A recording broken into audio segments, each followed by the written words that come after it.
The following program is produced by Londonderry residents. The views and opinions expressed are not necessarily the views and opinions of the LACTV staff or its volunteers, and should not be considered an endorsement by CTV20 or its staff and volunteers.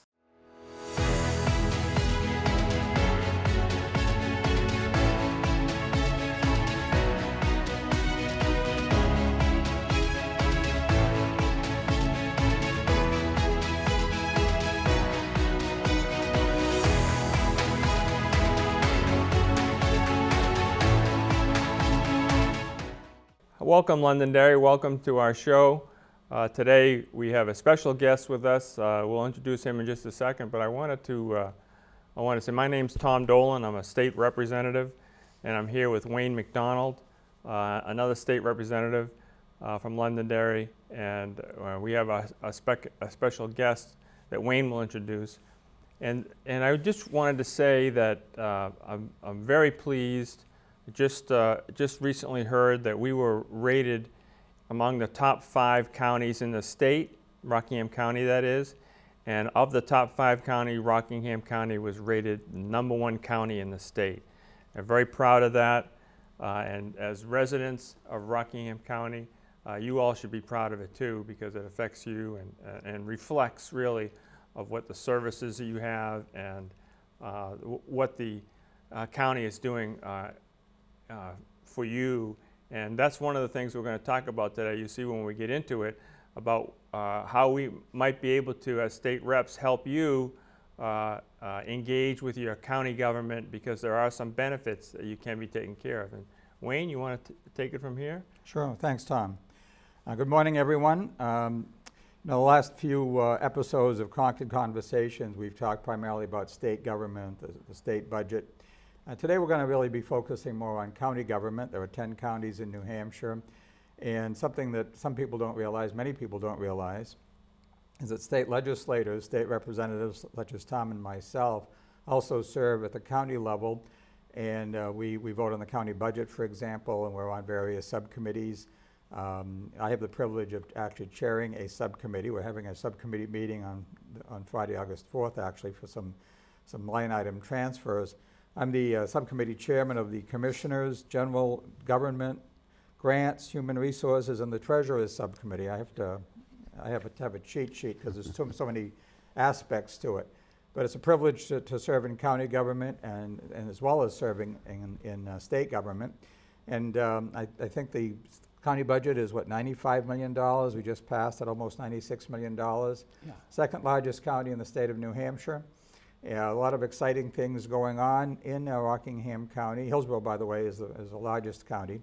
But we're privileged to have with us this morning one of our 3 county commissioners, Brian Chirichiello. Welcome, Brian. Okay, thank you. He's actually our county commissioner for here in Londonderry, and I'll turn it over to Brian. A lot of exciting things going on, not the least of which is a new courthouse groundbreaking, right? Yes, yeah. Good morning, Wayne. Good morning, Tom. Thank you for having me here. I am currently serving as the chair of the county commissioners. There's 3 commissioners in each county. And yeah, we actually broke ground in June on a brand new building, which was discussed 10 years ago. We currently rent space from the state at the courthouse for our registry of deeds and our county attorney's office. And if you were able to go down there and take a look at the space that we rent, it's extremely crowded. It's very crowded. It's in the basement. And there was talk over the years of putting them into a newer building, a more healthier building, and more centralized, where all of the services for the county would be located in the same spot. So how we got there was really interesting. And that basically came out of the pandemic. So you remember a couple of years ago, we received, all the counties across the United States received ARPA money. And so Rockingham County received a fair share of ARPA money. And once we did that, we realized that was our opportunity to start to build this building. So it was a dream, now it's a reality.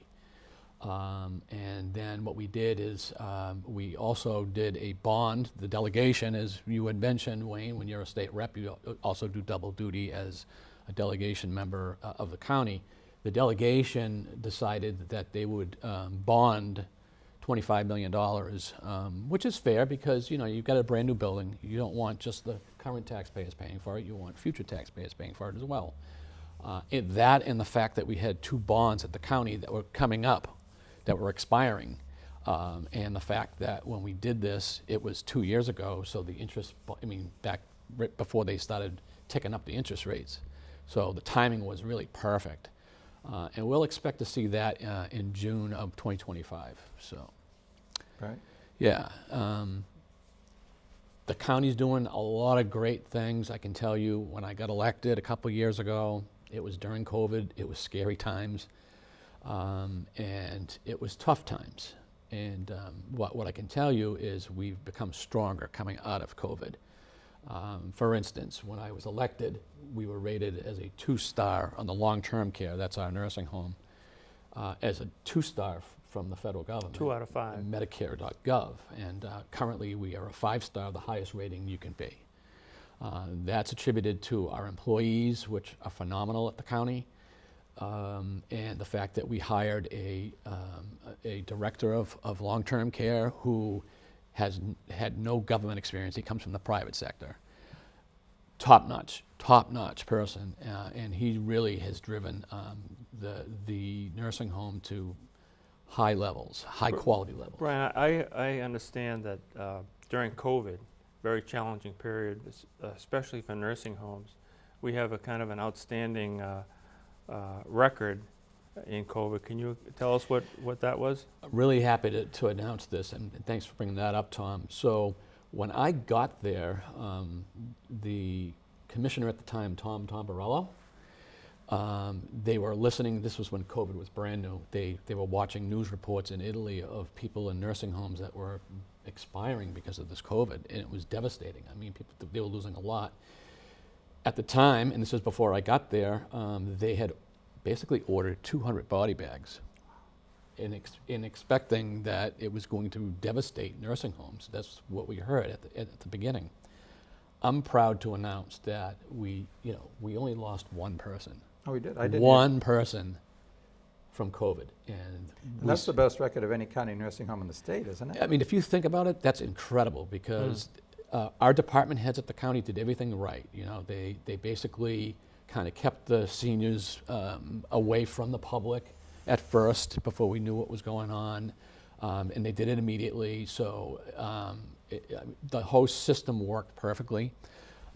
When I walked in, they had mentioned to me that my office was in the nursing home, and I said, "Oh, okay, what does that mean?" And they're like, "Well, you're eligible if you want to take the vaccine, if you're going to be there." And I had to have a discussion with my doctor, which I did, and I decided that okay, it would be for me, it would be a good idea to get the vaccine since I'm going to be in the nursing home. I couldn't live it myself if I had COVID and gave it to somebody. So anyway, so as you can imagine, I just get elected and I'm dealing with COVID as a commissioner, and it's like, okay. But as I mentioned, we came out of that in much better shape. It was almost like a reset, and we concentrate on quality. And that's not to say everything was perfect because we have nursing shortages, as everybody knows. Well, good segue. Nursing shortages is something I know that one of the ways that we've been presenting ourselves to the public as public servants of how we can help our citizens. And one of the things we've recently done is been facilitating trade school opportunities for our high school students who may not, some of them may not think that a 4-year college degree is the way for them. They maybe want to go into the trade. So we've been working with the education commissioner in Concord and the school board try to facilitate those opportunities. Likewise, I know that you have sponsoring a special program to help young people who might want to go into the nursing field and demonstrate their skills and education opportunities that are available to them at the with the nursing home, and you have some special programs for tuition assistance and those types of things. Right, exactly. So as I mentioned earlier, we got some federal dollars, and We had a shortage of nursing because it was very stressful. People got out. Now we do use third-party vendors. You heard of these traveling nurses? Sure. We do utilize them. They're more costly. It'd be better if we employed them. So we had to think outside the box. You know, how can we? Because everybody's in the same situation.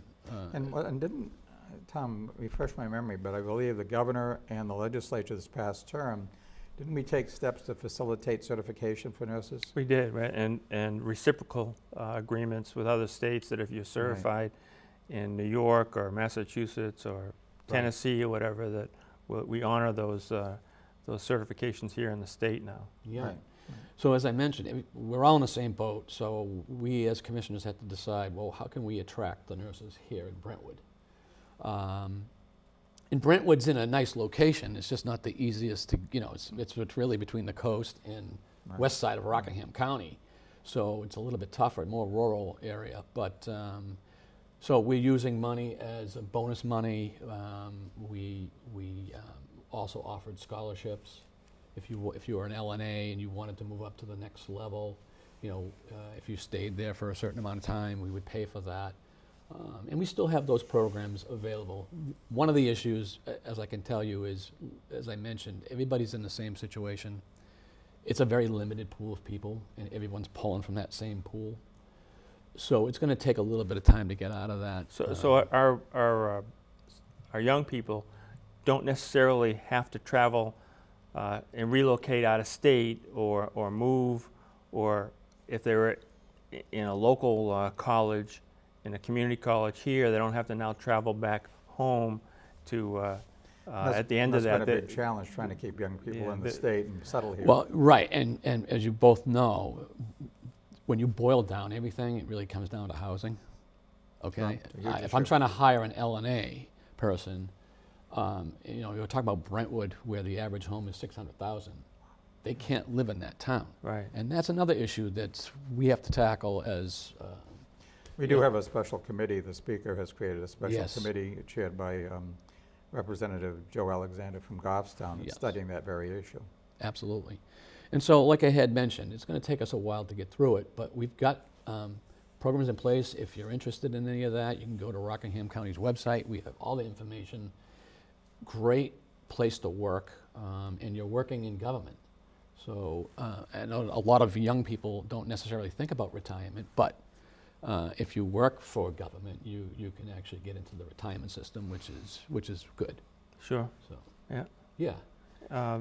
The nursing program with the Rockingham, that supports the Rockingham County Nursing Home is outstanding. Has gotten a lot of write-ups, and I really is there a way, what should, if someone's interested in that, wants to participate in their program, what do they do? For the LNA program, Yeah. yeah. So we contract with a group that will teach them how to be an LNA, and it's actually on site at Brentwood.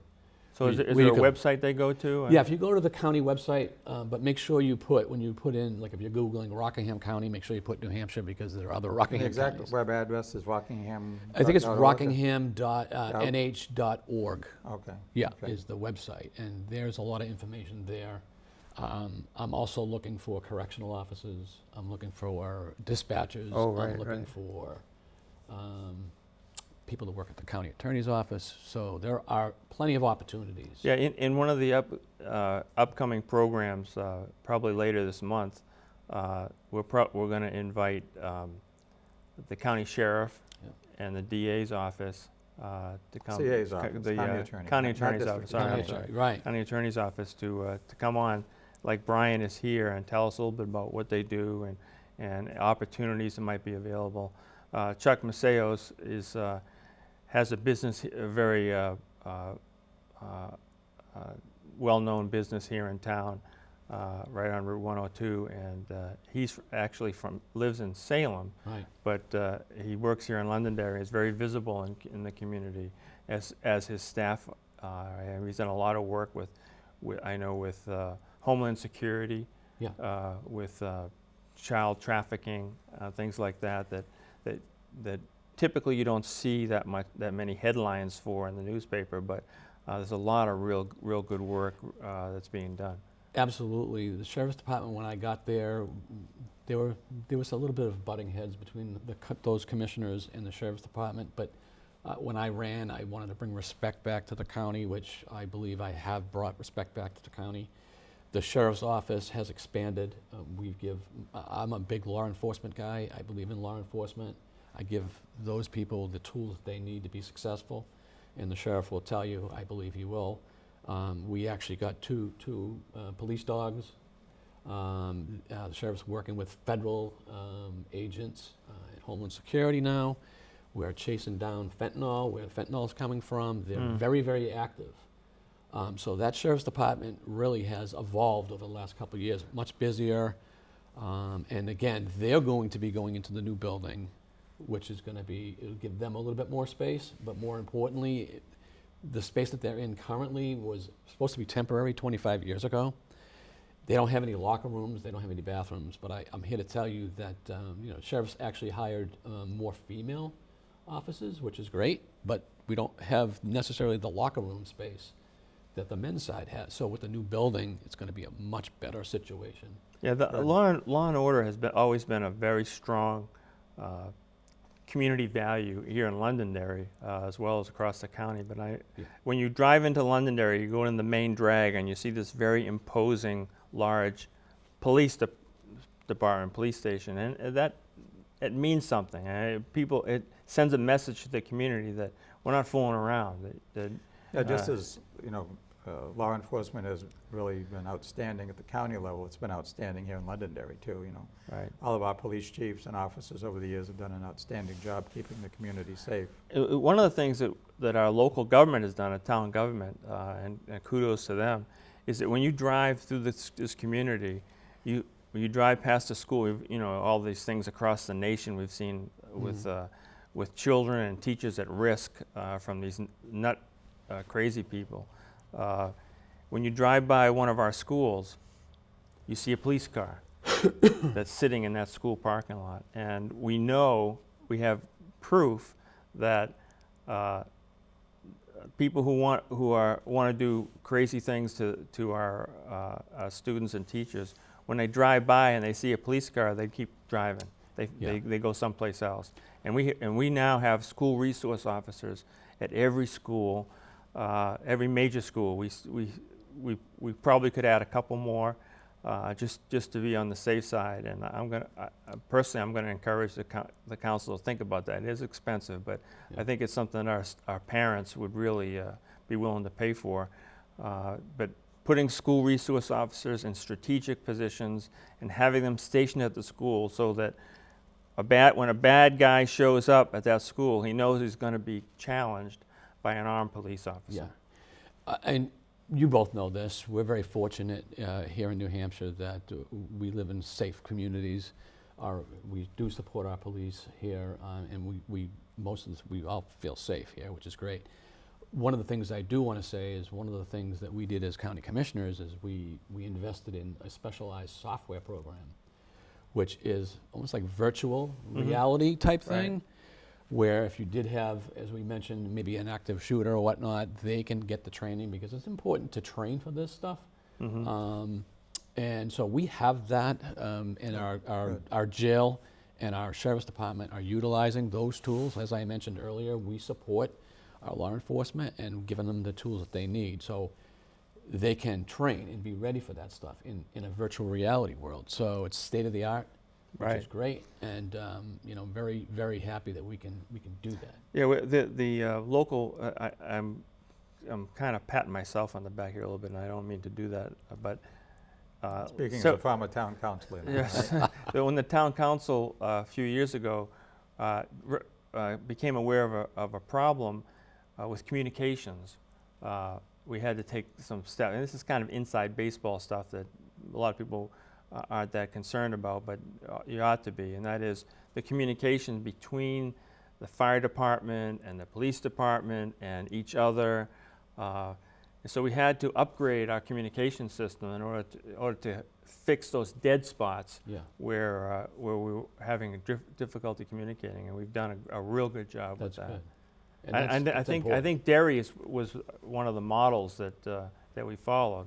Yeah, I mean, we're on this side of Rockingham County, the west side. You know, you get your Derry and your Londonderry. They're big communities.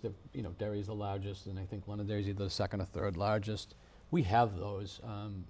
We have that equipment and we constantly communicate with sister towns. What I do want to mention is, so the sheriff's department has their own dispatch service.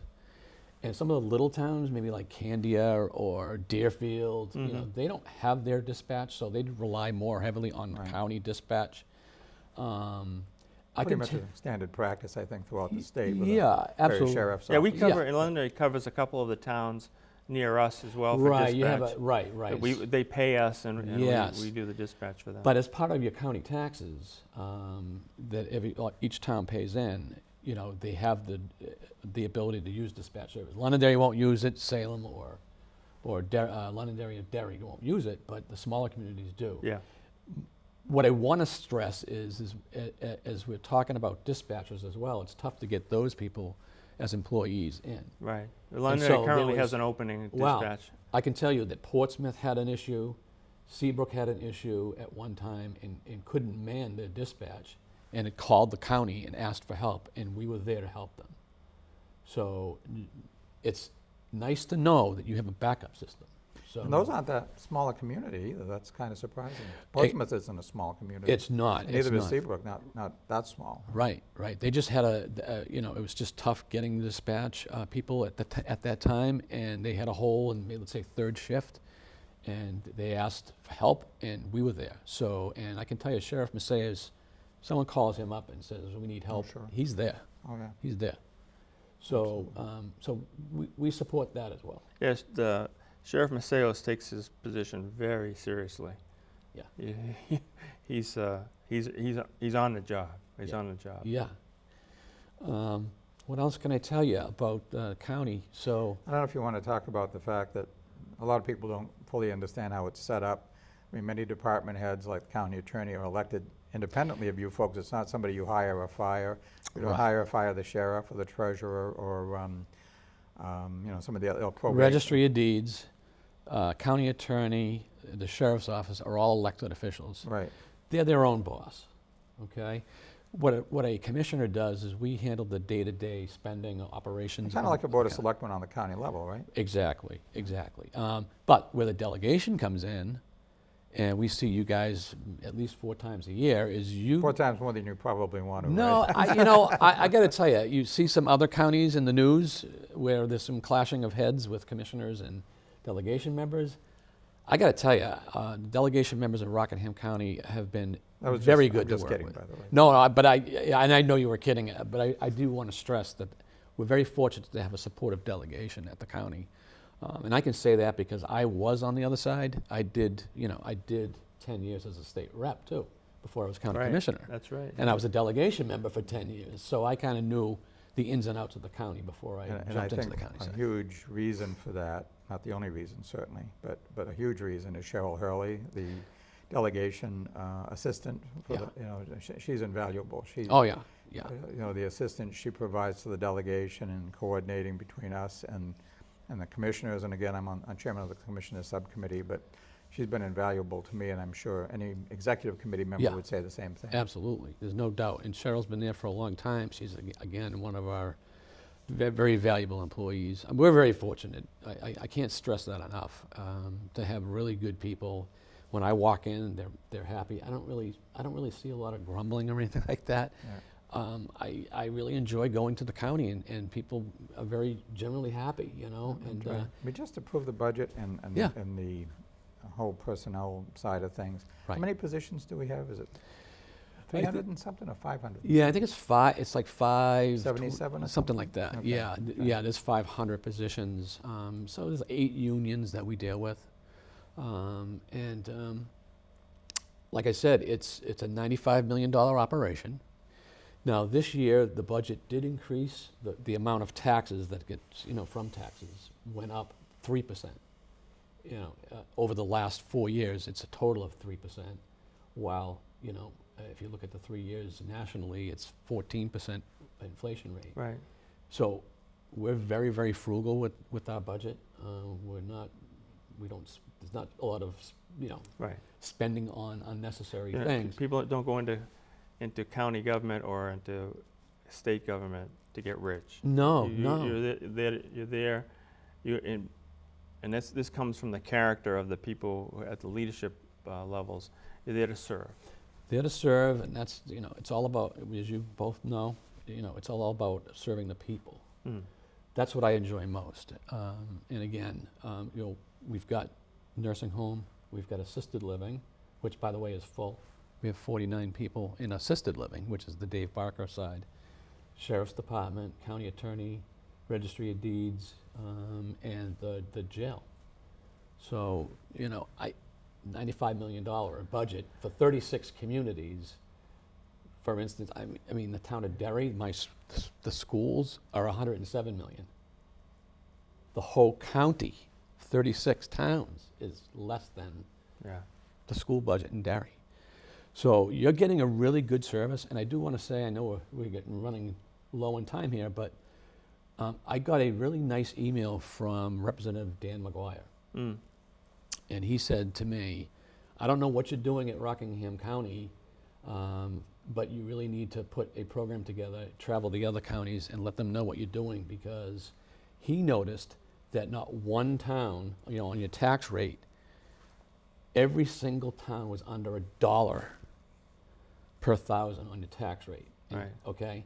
Not one town is over. Now, at the time, I think he may be in a different, his was like $2.36 per thousand. Representative McGuire is currently serving on the Finance Committee in the House. And He is. very active in, putting the state budget together. So Very he knows smart from guy. whence he speaks. But what a compliment. I mean, Yeah. think about it. If he doesn't live in our county, he notices our county and he says, gee, you're doing something right. So He's a smart guy, very smart guy. His wife is also in the legislature. She's the chair Yes. of the ED&A committee. Right. Mhm. Executive departments and administration that deal with pensions and all that stuff, right? Yeah, Right. yeah. So that's pretty much, a snapshot of the county. It's in the last 2.5 years that I've been there, things are progressing really well. I'm happy to report, so. Good, excellent. Yeah, and if anyone needs any services or any inquiries about the county, they can reach out to both of you guys or to me directly, either way.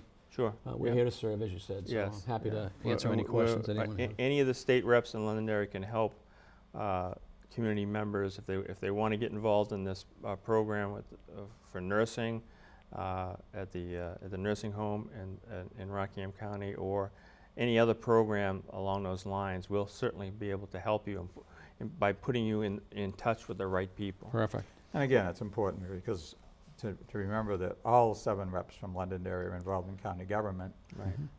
Tom and I are the ones talking about it today, but the other 5 state representatives from Londonderry are also part of county government and can also help with any inquiries and interaction with the county officials or county programs. Let me also say, as we're getting ready to close here on this program, that future programs are going to include other members from county government. We're going to bring in members of town government and school government as well, and library government. People seem to forget that we have actually 3 governments in town. One includes the library government, which actually predates the other 2 governments back into the 1800s. So we'll bring a representative from the library in as well. One last thing, I wanted to throw a compliment out.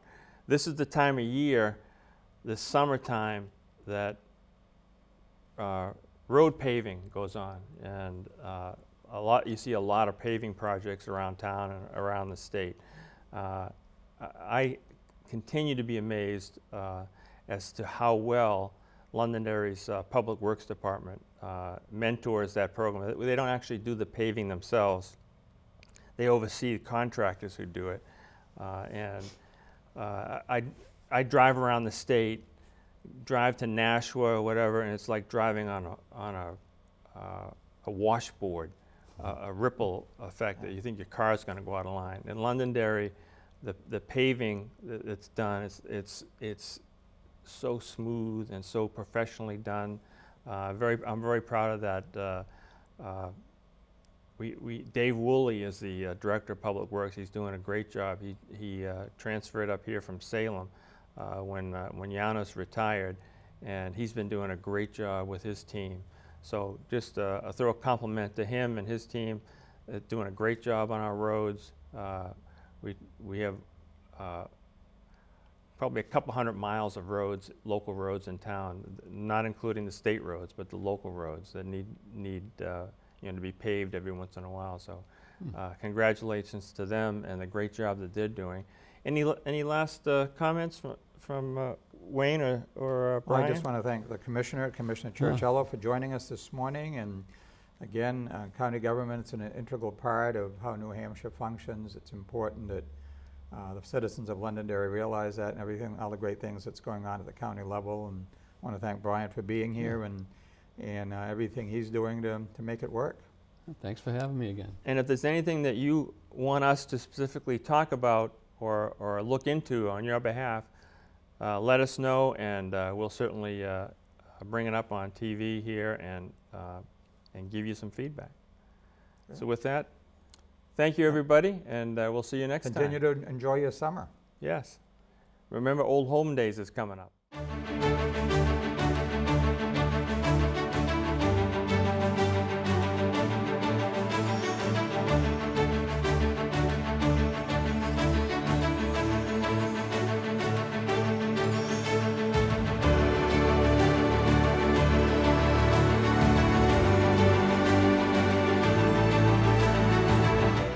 The preceding program was produced by Londonderry residents.